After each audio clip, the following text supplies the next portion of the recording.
As I mentioned, Joe Biden is back in Washington, D.C. He's catching 40 winks as we speak ahead of his address to the nation tomorrow morning, our time. See it here on Sky at 10 o'clock. I caught up with Trudy McIntosh outside the White House.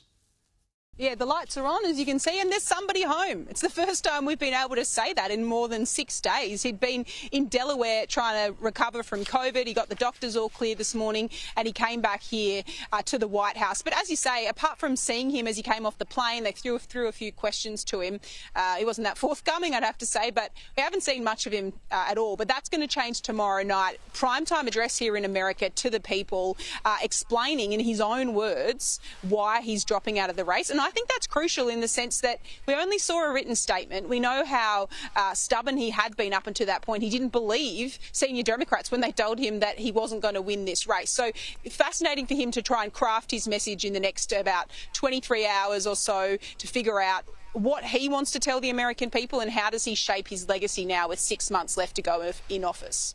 Yeah, it's going to be fascinating and important, as you're saying. This is the way we perhaps all expected to hear this news, not from a tweet. So belatedly, he'll address the nation, which is not only important for his explanation and his legacy, but of course it's very important for Kamala Harris. What he's got to say about her and frame her as the nominee is going to be crucial in terms of her campaigning, which is off to a great start. She's getting lots of support and endorsements. In fact, one poll has got her 2% ahead of Donald Trump at the moment. Yeah, in the margin of error, but you'd have to be happy with that from the Kamala Harris campaign. You can feel the energy. There had just been this real mood, a bit of depression really amongst Democrats about their fate under Joe Biden and that they had no control over it whilst they were pushing him to go, unless he decided to agree to that, which now he has, that they were in a really dire position. And now that she's at the top of the ticket, I think she's surprised a few people, even her Republican critics, about how she's been able to get out there so quickly.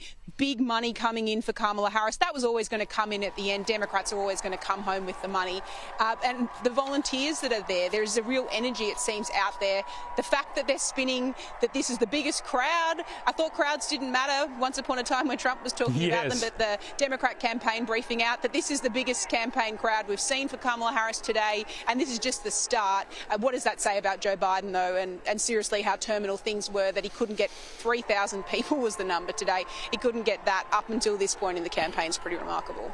Yeah, you're right, Trudy. So many things have flipped around. It's not only the Democrat attitude to the crowds, it's also the age issue. The Democrats are now saying that Donald Trump is too old to be a nominee for the presidency. But let's go to Kamala Harris and have a look at what she said about Donald Trump, because she said a pretty full-on attack.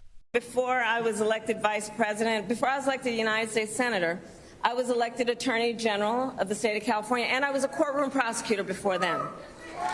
And in those roles, I took on perpetrators of all kinds.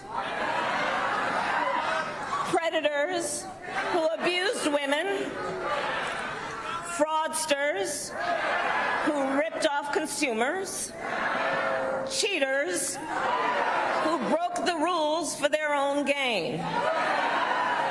So hear me when I say, I know Donald Trump's type. That is a very aggressive attack, Trudy, and we know that normally Donald Trump will respond to aggression with even more aggression, but he's going to have to be careful how he handles a female candidate who's running high on public sentiment at the moment. But don't forget, he's had a run before it, a popular-ish Democrat female in Hillary Clinton, and those hardline attacks he took at her worked in the end. So he does have a playbook to run against a Democrat female opponent. I think for Kamala Harris, the interesting thing is she's found her feet when she can talk about herself and her record and her past. It reminds me of the Kamala that you saw in the primary campaign against Joe Biden, when she was on that crowded stage of Democrats taking aim at him personally.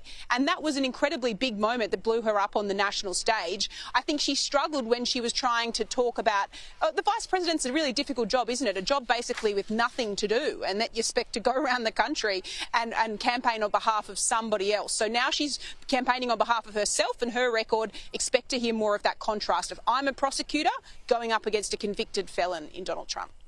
And just quickly, Trudy, I was saying on the show last night, the Secret Service Director, Kimberly Cheadle, was for the high jump. I thought it might take a little while, but she's gone already. Yeah, I thought she would have gone yesterday, to be honest. I watched all 5 hours of that congressional hearing, and it was just flabbergasting to see, one by one, Republican, Democrat line up for 5 minutes to take questions at her, lengthy statements telling her to resign, and she just stood there and answered almost nothing and stonewalled. It took a day for her to go. I'm surprised it wasn't quicker, to be honest, because it was a pretty dismal performance. She couldn't even say yesterday, if Mr. Trump had died, would you resign? She couldn't even say that. Here we are, 24 hours later, all for nothing. Now the Secret Service will have to have a new director at a time of unprecedented security concern about these candidates and ensuring they are safe when they're at these crucial campaign events.